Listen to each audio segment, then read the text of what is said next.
ये तो चोरी और डकैती, इसका फल तो घोर नरक है। किंतु न करना, किसी प्रकार दूसरों को कष्ट न पहुंचाना, इसका फल यह है कि उसका इतना प्रभाव पड़ता है कि उनके सन्मुख जो आते हैं वे भी वैर भाव को त्याग देते हैं। और जिनका जीवन दूसरे के हित के में रत है, फिर उनकी तो बात ही क्या है। तो अपने मालिक भगवान हैं और भगवान सबके मन विराजमान हो रहे हैं आत्मा रूप से। है महात्मा गुड़ा के से सर्वभूता से हे गुड़ा के से, सारे भूतों के हृदय में स्थित मैं ईश्वर की आत्मा हूँ और इससे आत्मा ही परमात्मा है। तो हमारे उद्धार में तो शंका ही क्या है। स्वयं भगवान कहते हैं जगह जगह कि ते प्राप्नोन्ति माम एव सर्वभूत हिते रतः, जो सारे भूतों के हित में रत है वे मुझको ही प्राप्त होते हैं। किंतु बहुत से भाई लोग कहते हैं कि हमारे तो एक सत्संग का ही आसरा है और उससे अपने आप ही कल्याण हो जाएगा। तो सत्संग का जो आसरा है उसका तत्व वे लोग समझे भी।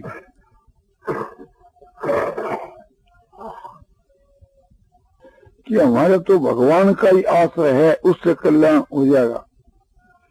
हम तो भगवान की शरण है, उसी पर तो निर्भर हैं। तो निर्भरता का मतलब ही नहीं सुन, शरण का तत्व समझे ही नहीं।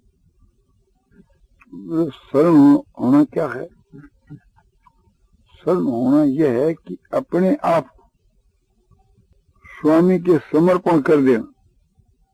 जिस चीज को ये मानता रहा कि ये मैं हूँ, ये मानता रहा ये चीज मेरी है, जिसमें मैं भाव है, मेरापन को भाव है, वो अपनों फार्म उठा करके और वह सब चीज भगवान की। तो जब तक वो चीज हमारी थी तो हम उसको अपने काम में लाते थे, किंतु अब भगवान के समर्पण कर दी और अब उसको हम अपने काम में लावें तो वो चोरी। वो तो फिर भगवान के ही काम में रहनी चाहिए। तो वो भगवान के काम में चीज लगती रहे तो वो समर्पण करना उसका उचित है, ठीक है। भगवान का जो आश्रय हम एक प्रकार से थी दूसरी प्रकार का लेते हैं, इसलिए वास्तव के बीच के वहां मामला गड़बड़ है। क्या आश्रय लेते हैं कि इस लोक और परलोक दोनों में जो हमारा स्वार्थ है, इस लोक में सुख से जीवें और मरने के बाद हमारे को परम पद की प्राप्ति हो जाए। ये जो उससे साधन का जो फल है, उस फल का आश्रय हमने दे रखा, भगवान का नहीं लिया। जो भगवान का आश्रय ले तो बेड़ा पार हो जाए, पर आश्रय फल का लेने से कोई काम की सिद्धि होती नहीं। ऐसे ही सत्संग कोई आदमी करे कि सत्संग का आश्रय ले रखा है, तो सत्संग का फल क्या है कि मुक्ति। तो सत्संग होने का जो फल है उसका तो आश्रय ले रखा है, किंतु सत्संग का कोई आश्रय नहीं। तो सत्संग का आश्रय क्या है कि सत्संग के वहां जो बात सुनी जावे उसको अपने पालने के लिए प्राण पर्यंत चेष्टा की जावे, वो आश्रय।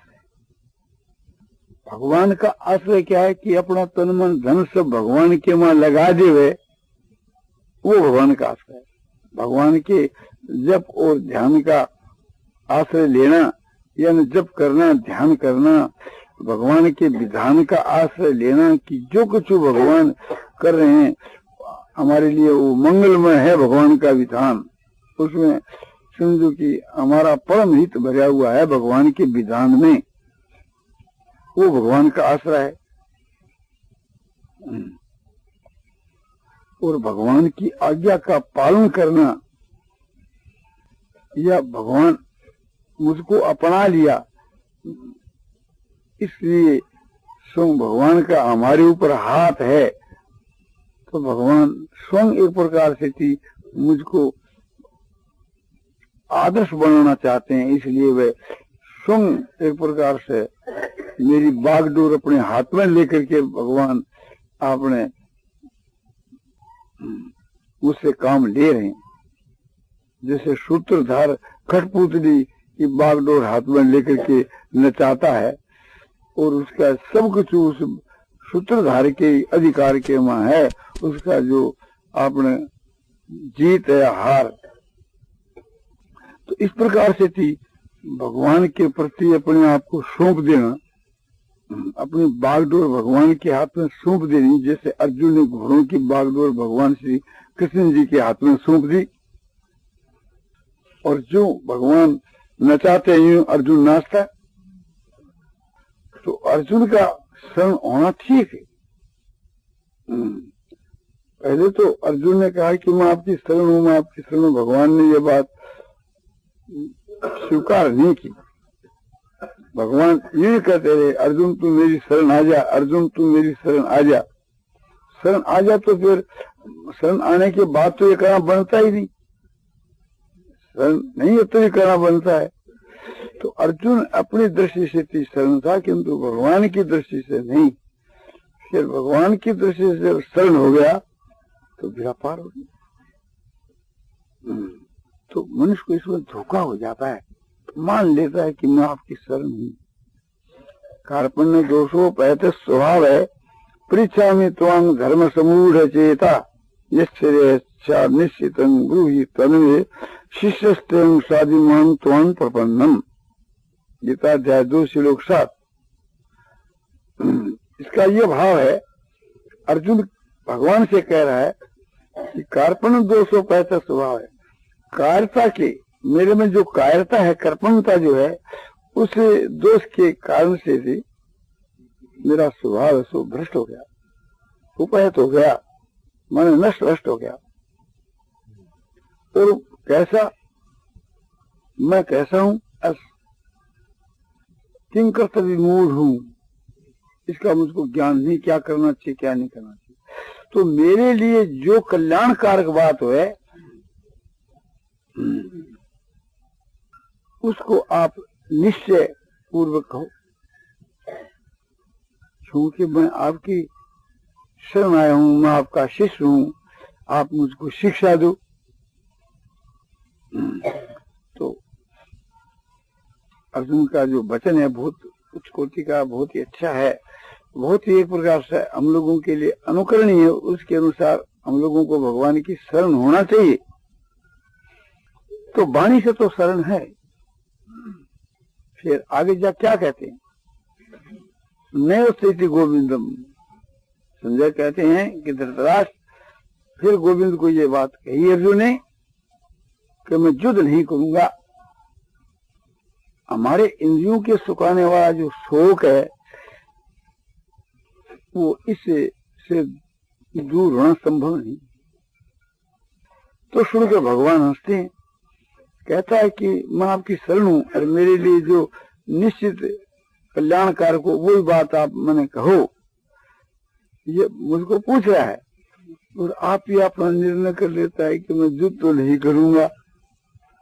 तो हम इसको क्या बतलाऊं, ये तो अपना निर्णय दे दिया। तो ये तो एक ऐसी पंचायती है कि एक छोटी सी कहानी है। पास में दो गृहस्थी रहते थे, तो एक गृहस्थी के घर का नाला दूसरे गृहस्थी के चौक में गिरता था। तो वो तो क्या नाला बंद कर लो, रोक नाला बंद नहीं करूंगा। तो फिर ये बात हुई कि पंच मान लो। तो 5 पंच मान लिए गए। दोनों से पूछा गया कि क्यों भाई हमारी पंचायत तुम्हारे को स्वीकार है? दोनों ने कह दिया कि हाँ हजूर स्वीकार है। तो लिख कर दी और कहा कि आप जो कुछ को सब सिर माथे पर, अक्सर से आपकी बात पालन करेंगे। जिसका नारा गिरता वो कहता है कि नारा हमारा यहीं गिरेगा। बात सारी माने स्वीकार आप, फक्त एक नारा हमारा गिरेगा। तो बोले पंचायती को नारे को लेकर तो पूछना तो यहाँ युद्ध को लेकर ही है। फिर युद्ध तो नहीं करूंगा तो फिर तो एक पंचायती कौन बात की रही। ये जो अर्जुन का कहना है कि भाई ये युद्ध करना उचित है कि न करना उचित है, ये भी हम नहीं समझते हैं। और उसके मां हमारी जय होगी या पराजय होगी, इसको भी हम नहीं समझते हैं। ये बात तो ठीक थी, फिर आगे जाके जाके मैं युद्ध नहीं करूंगा, ये मामलो कर। तो हम लोग भी इस प्रकार की भगवान की शरण लेते हैं, वचन मात्र की, वास्तव के बीच के मां कार्य से नहीं। खूब सोच करके के देखो कि जो कुछ अनिच्छा से परीक्षा से अगर प्राप्त होता है और वो हमारे को विपरीत मालूम देता है तो ये शरण का भाव नहीं। हम ये समझें कि सुख दुख लाभ हानि जय पराजय जो भी कुछ आकर के प्राप्त हो है तो वो भगवान का विधान है, भगवान का भेजा पुरस्कार है। तो हमारे को प्रसन्नता ही होनी चाहिए, अनुकूल में प्रतिकूल में दोनों में, सुख में और दुख में दोनों में प्रसन्नता होनी चाहिए, समान भाव ही होना चाहिए। यदि ये बात नहीं है तो हम की मुंह से ऐसा कह सकते हैं कि भाई हम भगवान की शरण हैं, भगवान का किया हुआ न्याय तो हमारे को पसंद नहीं है। हम भगवान के भक्त तो हैं किंतु भगवान का किया फैसला हमको अच्छा नहीं लगता। और भगवान के हम भक्त हैं, भगवान से बढ़कर हम किसी को नहीं मानते हैं। भगवान हमारे मालिक हैं। तो इस प्रकार की मालिकी से भगवान नहीं रिझते।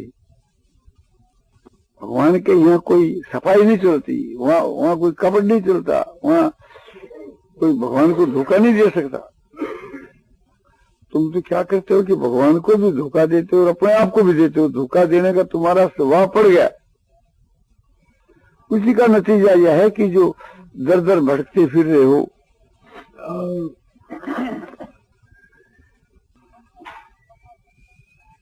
तो बताया आपको, स्वामी और सेवक दोनों अपने स्वार्थ का त्याग कर करके एक दूसरे के हित में रत हो जाओ तो दोनों का कल्याण हो जा। देवता और मनुष्य अपने स्वार्थ का त्याग करके एक दूसरे के हित में लग जा तो दोनों का कल्याण हो जा। दोनों साथ में एक पाठशाला के वहां पढ़ने वाले या एक ही भगवान के भक्त या एक ही महात्मा के शिष्य, और दोनों परस्पर में भी आपस के बीच के में एक दूसरे के हित में रत हो जावे या एक दूसरे को तात्विक विषय को जनाने के वास्ते तत्पर हो जावे तो दोनों का ही कल्याण हो जाए। इसी तरह से समझो कि स्त्री और पुरुष परस्पर अपने अपने कर्तव्य को संभाल लेवे, दूसरे का जो कर्तव्य है उसकी तरफ नहीं देखे और दूसरे के पद की रक्षा करे तो दोनों का कल्याण हो जावे। ऐसे पिता और पुत्र दूसरे के पद की तो रक्षा करे और अपने कर्तव्य को पालन करे निष्काम भाव से तो दोनों का ही कल्याण हो जावे। पिता जो है अपने कर्तव्य की तरफ ख्याल करे कि पुत्र के साथ में मुझको कैसा करना चाहिए, और पुत्र अपने कर्तव्य की तरफ ख्याल करे कि पिता के साथ में मुझको कैसा व्यवहार करना चाहिए। पिता का ये कर्तव्य नहीं है कि मेरा लड़का अपने कर्तव्य का पालन करे तो मैं भी अपने कर्तव्य का पालन करूं। पुत्र का ये अधिकार नहीं है कि एक प्रकार से पिता अपने अधिकार का पालन के साथ साथ मेरे अपने कर्तव्य का पालन करे तो मैं भी अपने कर्तव्य का पालन करूं। अधिकार की रक्षा तो एक दूसरे को करनी चाहिए। पिता मालिक है, उसका जो अधिकार है उसको हमको नहीं छीनना चाहिए। पिता के स्थान में पिता का ही अधिकार रहना चाहिए और पिता के कर्तव्य की तरफ भी हमको ख्याल नहीं करना चाहिए। हमको तो इस बात का ख्याल करना चाहिए कि मेरा क्या कर, और वो तो एक प्रतिपकार देखना है, तो उससे कोई विशेष लाभ नहीं होता। दान भी एक प्रकार से है तो वो सात्विक नहीं है। जो हम प्रतिपकार की दृष्टि से दान देवें, दातव्यमिति दानु दिए थे अनुपकारी नहीं, देना ही कर्तव्य, इस बुद्धि से जो दान दिया जाता है कर्तव्य समझ करके जो काम किया जाता है, और प्रतिपकार को नहीं देखते हुए, नहीं चाहते हुए, वो सात्विक दान है।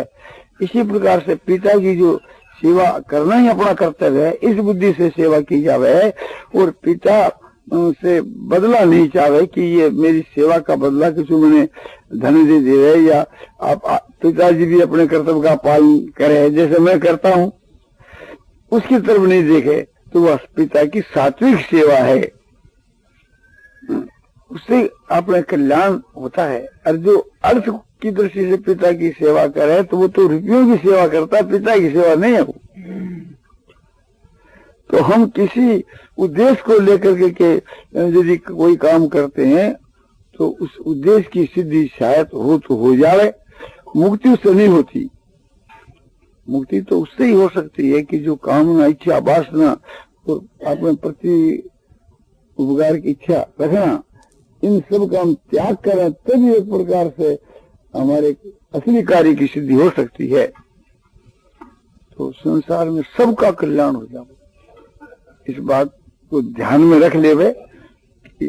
यूं कह दो कि निष्काम भाव से सेवा करना कह दो, अच्छा यूं कह दो कि अपने कर्तव्य का पालन तो करे, और किंतु दूसरे से ये आशा नहीं रखे कि वो भी मेरे साथ में अपना कर्तव्य का पालन करे। मैं घनश्याम के साथ अपने कर्तव्य का पालन करूं, वो तो मेरे कल्याण की चीज है, और मैं कहूं कि घनश्याम भी मेरे साथ अपने कर्तव्य का पालन करे, तो वो फिर बदला मैंने चाहा तो उससे कोई मेरा कल्याण नहीं हो सकता। तो हर एक बात में ये बात समझ लेनी चाहिए, पिता पुत्र परस्पर के में स्वार्थ का त्याग करके एक दूसरे के हित में लग जावे, एक दूसरे के कल्याण में लग जावे, तो दोनों का कल्याण हो जा। कोई आदमी अपने कल्याण के वहां लग गया, इस प्रकार से दूसरों के कल्याण में लग जावे अपने स्वार्थ को त्याग करके, तो उनको कल्याण बहुत शीघ्र हो जावे, तो दोनों को कल्याण हो जाए। आज कलयुग के बीच के में आप देख रहे हो कि कैसो खराब व्यवहार हो, और सज्जू को जो व्यवहार है, जिको ऐसे बिल्कुल एकदम उल्टे व्यवहार थो। आज किसी के विवाह है, शादी है, या कोई घर के में किसका पिता माता मर गया, घर में कोई खर्च है, और उस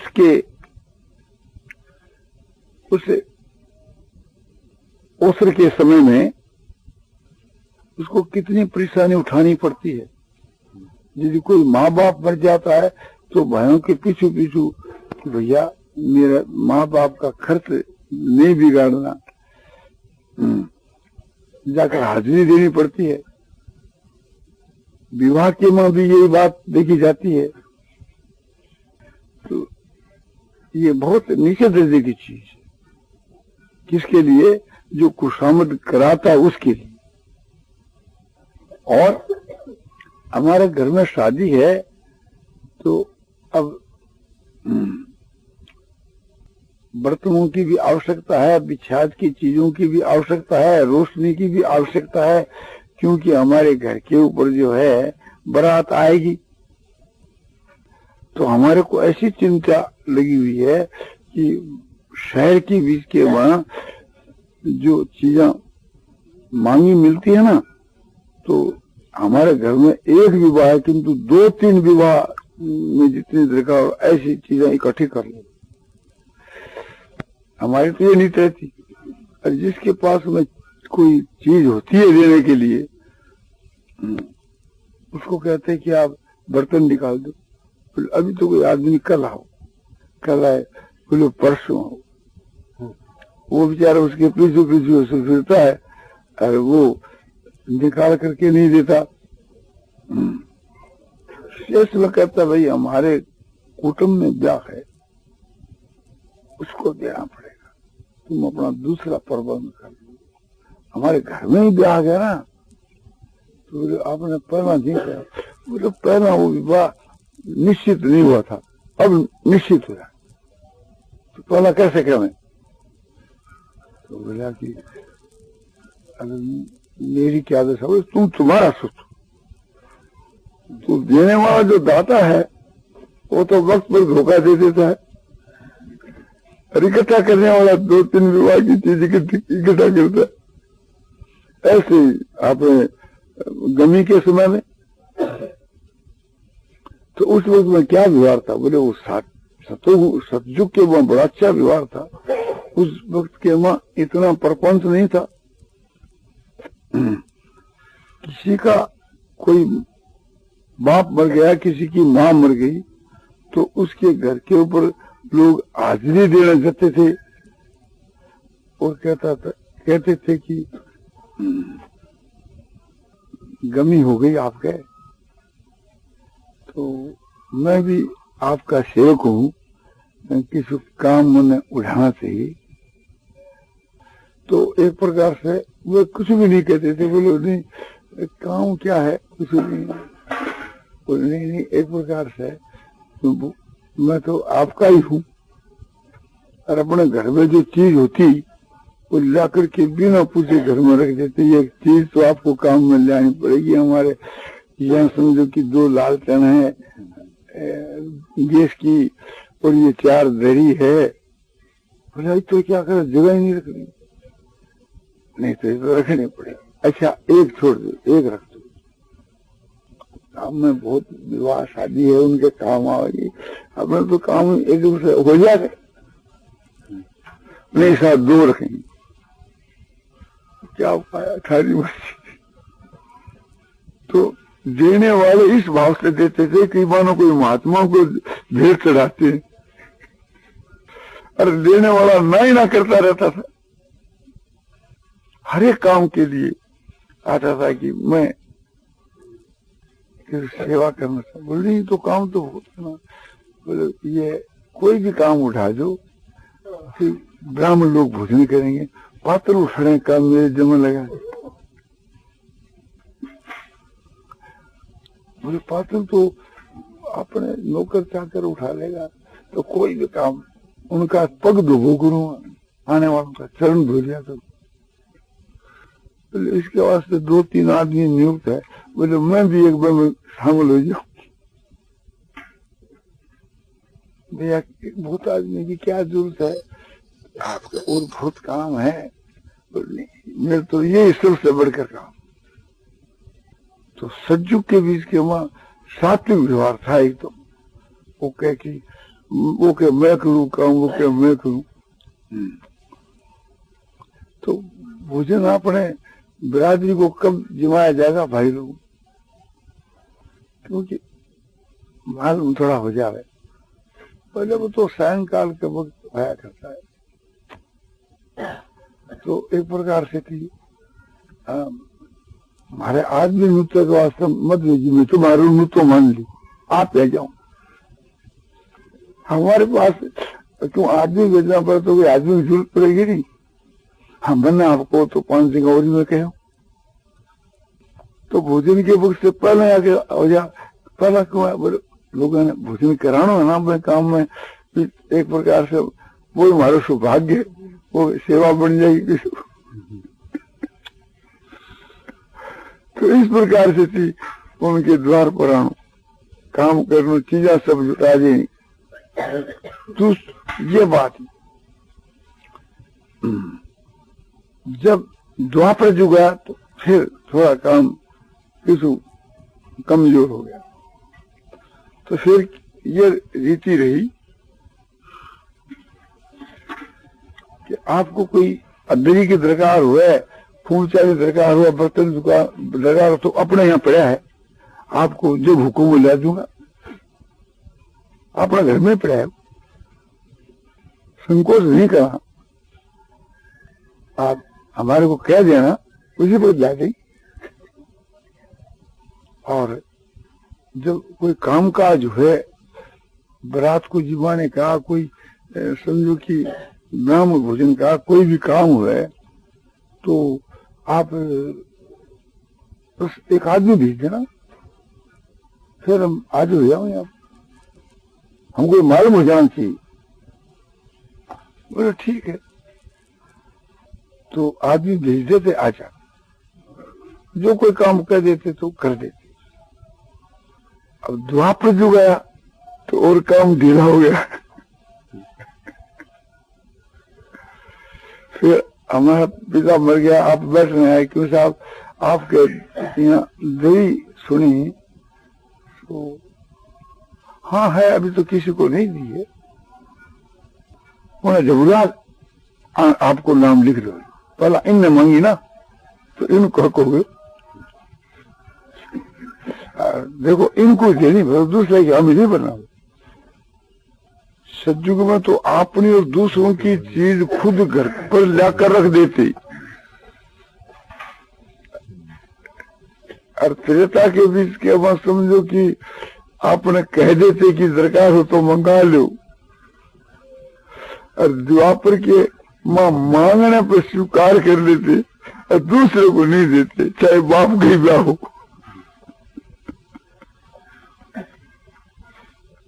कलयुग के में तो हम ही बरकरी भी नड़ जाते।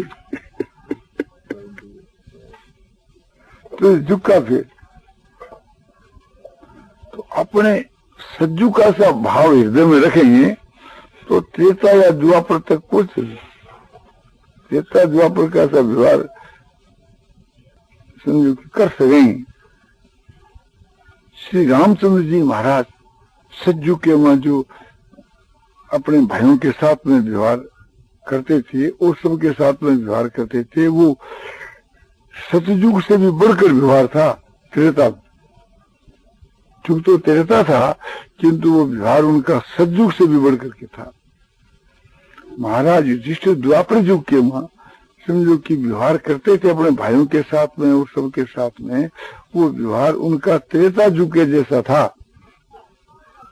तो अब हम त्रेता और सतयुग कैसा व्यवहार लक्ष्य में रख करके करें तो हमारा व्यवहार द्वापर जैसा हो सके।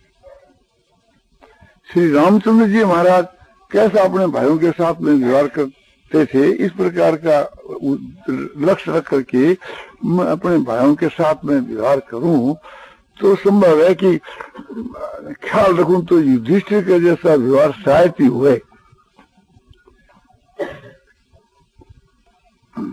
और युधिष्ठिर को लक्ष्य में रख करके मैं व्यवहार करूं तो द्वापर जैसा हो सके। अरे नहीं तो कलयुग में जैसा होना चाहिए हो ही रहा है। तो हर एक विषय के बीच में इस प्रकार में लक्ष्य रख करके अपना व्यवहार करना चाहिए। तो बात ये चली थी